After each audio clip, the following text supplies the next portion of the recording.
Now to more breaking news this afternoon. The Trump administration just released a major, ominous climate change report 2 weeks earlier than planned, raising suspicions that it was purposely released on Black Friday because fewer people would actually be paying attention. It is no secret that climate change is not exactly a top priority for this White House. President Trump has frequently doubted its existence and has called it a hoax. So for more, here's CNN's Renee Marsh. And Renee, this report offers, as we mentioned, more of an ominous outlook. What's in the report?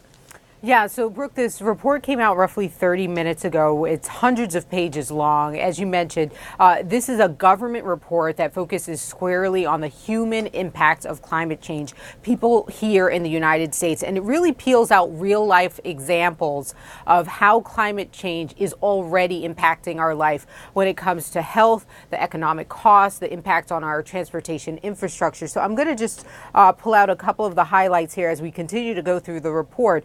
One of the stunning highlights here is that wildfires, which we're seeing out west, they say if this is not brought under control, wildfire season will burn up to 6 times more forest area per year by the year 2050. And when it comes to mosquito-borne illnesses, the report also says more people will be exposed to ticks that carry Lyme disease and mosquitoes that transmit viruses such as Zika, West Nile virus, and dengue fever. Again, this will be across the United States. And when it comes to our health, the impact that climate change will have on our health, this report says that the higher temperatures will simply kill more people.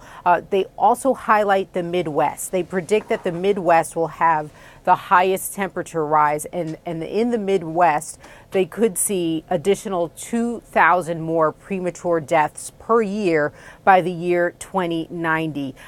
Again, these are just a few of the highlights. The report also goes on to talk about the economic impact. It says the net damage to the U.S. economy throughout this century.